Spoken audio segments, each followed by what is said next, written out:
晚饭后，林浩在营地看见大熊，林浩渐渐地靠近了大熊。原本以为感到威胁的大熊会狂躁地袭击他，结果让乔伊他们目瞪口呆的是，大熊居然像狗一样哼一声，下一刻拖着伤体转身欲走。别动，我不会伤害你。一人一熊的距离也就10来米，林浩开口道。大熊的身躯一顿，并没有坐下，只是扭头再度打量着他，越来越近。当林浩到了近前后，大熊像是认命了一样，喘着粗气，再度一屁股坐在地上。帮你查一下伤势，可能会碰到伤口，你忍着点。林浩的手先是缓慢地摸到了他的头，如同撸狗一样轻撸了2下。见大熊没有过激的动作，他这才蹲下身，开始为他检查伤势。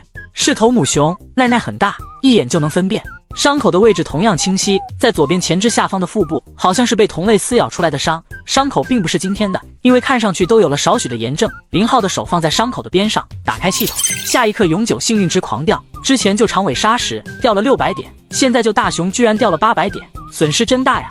他也渐渐明白了，永久幸运值的损耗是根据被施救对象的体型及受伤轻重程度来定额的。就像今天的大熊，要是没人帮着医治，估计最多1周时间，他就可能会因伤口炎症死掉。确认幸运值不再掉，他就打算关掉系统，结果下一刻发现，我去，今天的实时幸运值居然有98点，史上最高啊！上次捡到金鱼88也才91点的幸运值，那也是唯一一次幸运值过90的。没成想今天的幸运值又突破了，但一时之间他也闹不清好运到底落在哪。与上次在海上一样，依旧没有箭头的指示，自己又不在海上，但愿大哥他们这一趟能丰收吧。突然他冒出一个念头，这个幸运值该不会着落在这片金矿吧？不过转念又一想，就算是也没办法确认啊，总不能自己扛着锹现在去挖呀，都是沙金，挖出来再多也看不见。就在他愣神之际，大熊居然张嘴叼起了他的100。你又要干啥？大熊自然没办法回复他，只是依旧叼着他100，还稍稍用力往旁边拉。而在稍远处目睹这一切的乔伊和阿诺，感觉这世界已经不是自己熟悉的世界了。阿诺，那个狗熊是不是咬住了灵？不，老板，我感觉是那个大家伙在向灵撒娇。阿尤克瑞贼。是的，老板，快看，大熊离开了。乔伊自然也看到了，正想大喊林浩，却被阿诺阻止了。老板，我们的声音或许会再次激怒大熊的。那现在我们该做什么？我不知道。然后2人就站在原地，林浩看着大熊渐渐远去。这是一天然的洞穴，看着并不深，大熊钻了进去。他在给于法科打电话，让对方暂停联系探测人员来。于法科答应之后，接着便说起手机的话题来。阿浩，你说上次碰到的那个研究移动互联网的留学生还能联系上吗？今天上午我找人聊了一下，结果几个技术大拿看了你列举的研究思路，他们说非常有建设性，让我联系提出这个思路的人，可以加入他们的科研小组。我不是说了吗？忘留电话号码了，也只是偶然碰着闲聊了几句。你说说你这人怎么连手机号也不留个呢？我请的几个人说了，有些提出的思路很有前瞻性。对于高科技来讲，首先并不是考虑具体的功能，而是要懂得去想象。如果这个想象能稍结合实际一些，那就更完美了。行了，这些你自己看着办。不过阿珂，我得提醒你一下，你若想真在这方面发展，重点技术的攻关必须要放在国内。为什么？因为我担心，当你投入海量的资金而取得的研发成果，最终带不回国内。电话另一头明显沉默了一会。你说中美关系？于法科这句话没说完，也不用林浩去肯定，他再度道：行，我知道了。对了，阿琴，你知道安迪·鲁宾吗？很厉害的程序员，我想把他的团队给收编了，不过有些小麻烦，我正在和我干爹协商怎么办呢？不认识？你问他认识林浩不？很厉害的渔夫。滚！笑骂着挂了电话。林浩坐在那开始沉思，差不多1个多小时后，约克推门进来。老板，大熊一家又过来了。林浩跑过去看了一眼，大熊也看见了他，驻足与他对视一眼，然后就相隔着40-50米的距离，在营房周边转悠着，好像真的就在巡逻。阿诺显然也很喜欢这一家子，他一个人时不敢靠近，但跟在林浩身后就没啥压力了。给你也起个名字吧。林浩的手在大熊的头上轻拍了一下，沉吟片刻道：你就叫小美好不好？大熊又是一声轻哼，看来对自己的名字还挺满意。林浩又看了眼2只小熊，指着一只毛皮偏深一点的道：你叫熊大，喂，毛浅点的，你叫熊二，都记住了吧？站在一边的阿诺很羡慕，他也想这么没有障碍的跟3只熊一起玩。林浩似乎知他所想，摸摸它。阿诺指了一下自己，确定没有听错，他激动的上前，然后小心的撸了一把。以后他们你喂。林浩勉强一个单词一个单词往外蹦，阿诺也听懂了，兴奋的点着头。那你在这和他们玩，我有事先去忙。我见他要走，阿诺紧张了起来。没事，很乖的，就是大1号的狗狗而已。林浩不再理会，丢下一句话回了办公室，叫上乔伊聊了起来。乔伊，管理一个金矿最重要的是什么？乔伊几乎不假思索地说道。首先当然是设备。你们国家有句话叫拥有好的镰刀才能更好的砍柴，这句话适用于所有的行业，而在淘金这一行尤为重要。因为域控地区的淘金就是在和老天抢时间，设备的故障率越低，工作效率必然越高。我去年和今年都是因为设备而导致了亏损，以此为根本，那么就必然要有一个合格的维修师，或者说维修团队。林浩在本子上记录，见此乔伊再度道：还有就是一个信得过的黄金分离师，淘洗后的金沙沉淀在机器的分离槽中，而沉淀的除了黄金，还有不少其他无用的杂质，所以还要有一个合格的分离人员，而这个人是最容易私藏黄金的。你这边怎么解决的？给我分离黄金的是我的妹夫。原来是亲戚，林浩了然。接着从工作的流程，以及每年的进场时间，再到一系列的流程，包括其中涉及到的需要哪些政府许可的手续。乔伊，你今天忘买了一样东西。什么？香槟。乔伊一怔，随即心头涌起一股强喜。我现在去买，很快的。乔伊不由分说地开着车，直奔离此最近的小镇，而林浩则开始准备起了晚饭。边吃边聊，香槟呢？乔伊这才反应过来，只顾着享受美食了。香槟打开，倒了4杯之后，林浩举起杯子，看向面带紧张的乔伊道：乔伊，明天2个域名就归你了。真的吗？林，太感谢你了。我……乔伊激动的居然哽咽了起来。抱着金山的他，居然混成了穷光蛋，几万亩的富金地成了累赘，这样的心思他无人可诉啊！现在好了，终于以一个合适的价格将这个累赘给交易了出去。2个域名，他至少可以交易2000万，其中1000万用来还债，还有1000万又可以保证自己变成之前的乔伊，让自己的老婆孩子享受着富裕的生活。想到这里，他不仅只是哽咽，居然真的就哭了起来。好一会平复情绪，这才道：抱歉，林，失礼了。合同签订，两边其实还有不少手续要办。土地这边就是让乔伊跟着去把这块土地在官方层面落实出售许可以及出售认证。域名这边简单点，域名过户只要提交到互联网，等着通过便可。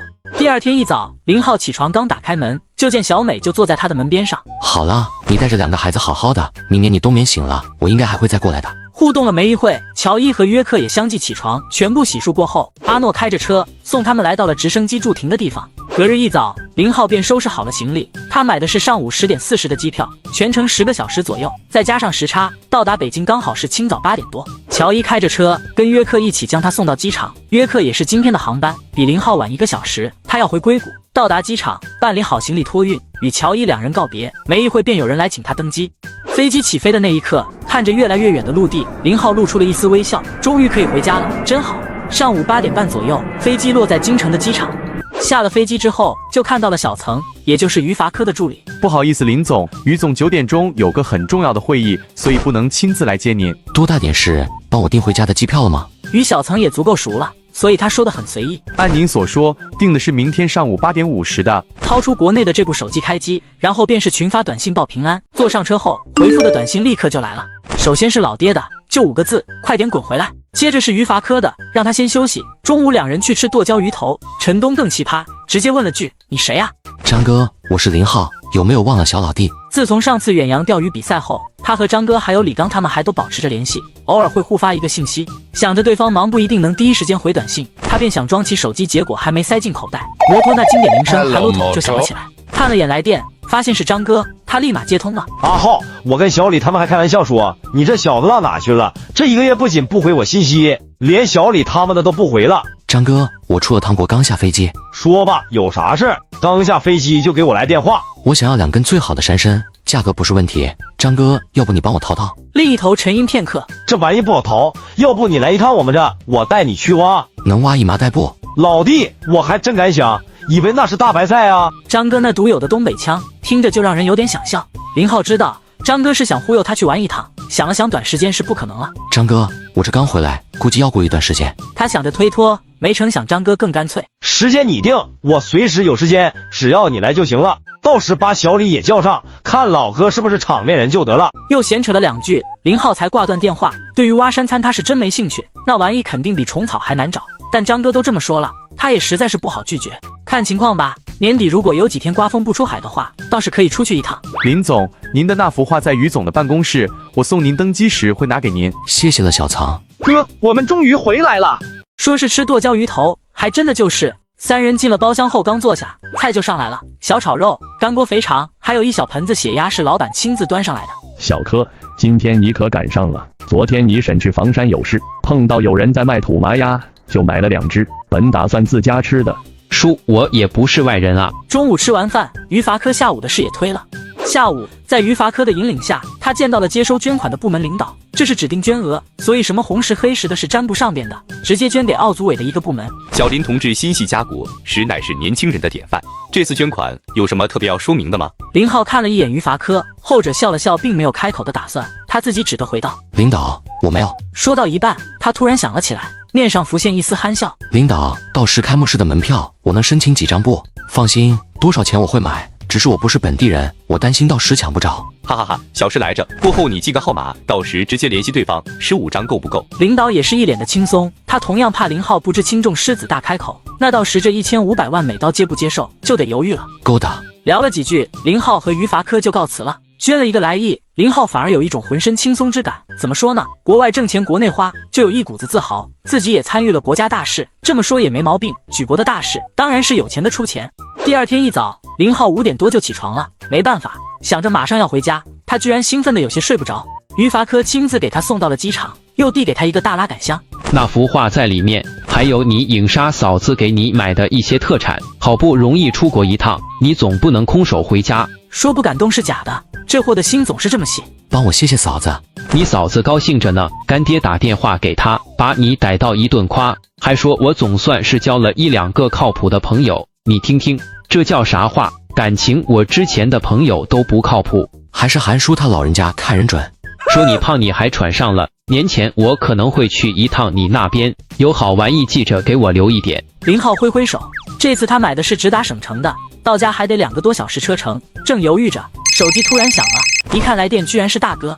这是华为，如此贵重之物，你从何得知？这是一位野钓大佬所赠，他拜托我寻觅一些高手，通过我左下角的链接传送至隐秘之处，与他一同垂钓。这批神兵利器正是他准备的，方便沟通的。这不江湖骗子的套路吗？不会，我已随他亲自前往验证。从我左下角下载登录注册，即可看见苹果华为领取界面，全程 AI 女仆挂机相陪，修炼速度飞快，已有不少先驱领到了神器。那如此宝物岂不是供不应求？理当如此，但隐士与我交谈甚欢，特意为我预留5000台，先到先得，传送通道还在，就是还能领。这么简单，我也要去。来到大哥市里的家，看到自己老婆，林浩嘿嘿一笑。虽说这段时间陈雪辛苦，但好在并没咋瘦，还是那么白。笑够了就去洗手。夏蓉乐着说了一句，他倒是把陈雪说的面上通红。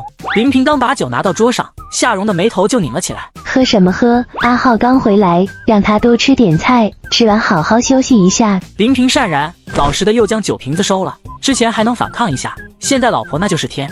林浩本也想跟大哥喝2杯的，结果被嫂子这一说，他也不好意思开口了。这条石斑还是野生的呀？婶子，多少钱买的？林浩尝了一口清蒸石斑，养殖和野生的口感相差很大，养殖的口感偏淡，鱼味没有那么浓，野生的口感层次丰富，带着一股子野味。常吃鱼的人一口就能分辨得出，对于不常吃海鱼的人来说，野生的反而腥气重一些。现在海鲜的价格涨得不像样，都开海快1个月了，也没见下降，这一条2斤多，花了200多呢。夏蓉的老娘叫陈德玲，陈德玲的语气带着点，怎么说呢，像是告诉林浩，招待你这一顿可是下了大本钱的意思。妈，咱家是捕海鲜的，海鲜越贵自然越好。夏蓉赶忙用一个玩笑化解，怕自己小叔子尴尬。林浩哈哈大笑，拿起大哥放在一边的酒瓶子。婶子手艺这么好，不喝点酒都对不起这么丰盛的饭菜。大哥，咱俩1人2杯，也别多喝。这左下角确实够快，这才多久就发货了？这位隐士给我准备的可是加速链接，当然快了。林平咧嘴也笑了，赶忙又将杯子给拿了过来。一顿饭吃得很过瘾，吃完之后，林平傻愣愣地问老婆：“最左边的房间床铺好了没？他走之前交代过，好让弟弟有个休息的地方。”夏蓉翻了个白眼，都懒得理自己男人，要不是2兄弟长得像，他都怀疑是不是一个妈生出来的，这眼力劲是一点都没有。大哥，不用忙了，我下午还要去饭店看看。那你今天回家不？阿浩多大的人了，回不回家还要你来过问，管好你自己的事。厨房的水龙头关不紧，我都说过3回了，也不见你修一下。夏蓉快被自己男人蠢哭了，果断地岔开话题。林浩打开于伐科送的箱子，从里面挑了几样东西，送给了嫂子和他老娘。不得不说，韩颖莎是个细心人，准备的东西多以女士的为主，香水、口红、丝巾，东西虽然不大，但价格肯定不便宜。男人的就比较简单了，这年头流行的小皮包还有腰带，都是一码的英文，根本就不会有人怀疑这不是林浩从国外带的。大哥挑了一条腰带，林浩又将那个鹿茸匀出来半斤，切好片的，每天泡水喝就行，1-2片就够，喝完人会有劲些。弄好之后，带着装衣服的箱子，他和陈雪下了楼。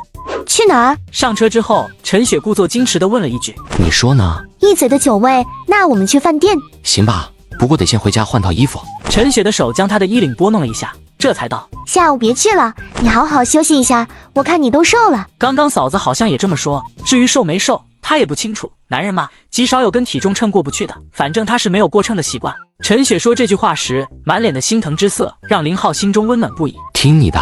来到收购站，陈东见到他，那是鼻子不是鼻子，眼不是眼。哟，这是谁又回来了？你看这是办的，我忘准备鞭炮了。东哥，我给你带了好东西，你要不说句人话，我就不送你了。咱都一家人了，你说说你还这么见外？果然是属狗的，这变脸比翻书还快。恰好陈父听到动静从楼上下来，见到他笑道：“这次咋去这么久？有点事耽搁了。快进家，阿东，你拦在门口干啥？”陈东只得让开位置。进了店之后，陈雪主动忙着给3人泡茶，林浩则将箱子打开，开始分配礼物。叔，这是那边野生的麋鹿茸，是从加拿大什么山捕猎采的。您没事泡水喝，坚持一段时间，说不得以后腿就不会犯老毛病了。陈父的腿有点暗疾，不时就会疼一下，是之前跑海受寒的老毛病，西医没有好法子，中医这边也就针灸和推拿缓解。陈父接过看了一眼，咋和山药片差不多？林浩哈哈大笑，这要不是凯恩送的，说明是鹿茸，他要看到也以为是山药片。我的呢？箱子里有的，你自己挑。陈东挑了一个钱包，当然，毕竟是自己大舅哥，林浩又匀了点鹿茸给他。这玩意在国内稀罕，刚好陈父说到领证的事，见林浩笑得那么憨，他也没忍住笑了起来。这也算是他亲自挑的女婿，从目前来看，他是相当满意的。人活泛但不虚伪，重情又不花心。要说其他方面不如林安国，他是千百个不乐意。但说到教育子女这块，他现在多少还是能做到不反驳。别看林家老大不出挑，但兄弟俩一个活泛，一个踏实，这本就是互补的性子。生在一家子不争不抢，这就太难得了。叔，这是肯定是你和我婶子拿主意，我都听着。关于领证的事，他立马表态：中午在家里吃饭。陈东老婆探头问了一句，他收到的是口红、香水和丝巾各一件，这会心情正美呢。姐，中午不行，我得回村里，晚上我过来。说罢，他也没有久坐，起身欲走。陈东将他送出门，看了眼老天，明天停风，你跟着出海。出吧，领证也不在这1-2天，明天一早，我看能不能先去船厂把另一艘新船开回来。漂亮国到底什么个样子？陈东早就想问了，这回就2人，他赶忙问道：明年4月份，我肯定还得去一趟。东哥，到时你要是不忙，咱俩一起就当是长长见识。我在那边投了一点小生意。哟呵，你这买卖都做到老美去了。林浩笑了笑，提出告辞。回家没一会落座之后，他拿起酒瓶给老爹和老太太倒酒。阿浩，刚回来多吃点，别喝多了，下午有些账我俩要算一下。知道了，爹。饭后，大玉还有事要忙，先走了。林安国拿出账本递给他，你先看。爹，养殖公司的事我就不过问了，你自己拿主意就行。赚钱了，你不看看？年底一起算吧，到时顺便分一下红，我占的股份我自己的，你的那份随便你给儿子女儿还有孙子都行。林安国面上浮现笑意，不过很快就收敛了。这就是他最自豪的地方，自己的3个孩子都不是自私的性子，大儿子生恐小儿子吃亏，小儿子则又怕哥姐日子过得不好。老子哪都不给，赚的钱我留着自己花。要我说，你还是找个伴算了。林浩的话刚说完，后脑勺就挨了一下。你和阿雪的证该领了，这事你得动起来。要是女方催的话，看我不揍你。爹，等一下我就让老太太请人算个日子。算过了，8月初2就是好日子。林安国说的是农历。林浩看了眼挂在墙上的日历，9月11日，911，算是好日子吗？林浩愕然想着，下一刻手机响了，一看来电，他立马接起。领导，您咋知道我回来了？有什么指示尽管说。来电是复苏，是大领导的秘书。跟你核实一下，是不是在京城捐款了？您怎么知道的？这点小事还得您打电话过问。小事？你小子不得了啊！1个多亿都是小事了，我就是传个话，领导问你明天上午有没有时间过来一趟，没时间就改。有，必须有。那明天上午9点半我去汇报。挂了电话，林浩再度沉思起来。领导怎么知道的？他不关心，也没必要去深究。领导知晓此事，叫他过去是为什么？把自己当成狗大户了，要打土豪分田地。当时捐款就忘了提醒接收部门做好保密了。看来明天多少要出点血。有了主意之后，他又掏出手机。大哥，你让老猫他们今晚到镇子上吃饭，所有的船工都叫上，对，新增加的也叫上，我有事安排。林安国坐在上手位置抽烟，就这么看着小儿子打电话。终于等他放下手机，这才道：明天不出海了。领导让我去趟市里，我总不能不去。林安国点点头，起身。已经2点多了，他该去村部转转。虽说村官上班的时间很宽松，但他还是蛮上心的。只要在村里，即便不坐班，上午下午各一趟总会去的。直接开车到了镇上收购站。陈东正在忙，厅中坐着好几个人，他也没有再打扰，而是到码头看了眼自家的船，这里摸摸那里擦擦。这1个多月在海外，这艘船倒是在自己的梦里出镜率很高，时常梦到自己在船上。从码头回来，收购站里也清静了，两人便开始算账。3次出海，收入都挺不错的，加一起有近300万，去除陈东帮着支付的船工分红，剩下的钱划分好3个船东的比例。东哥，你看啥时候去银行帮我们转一下就行。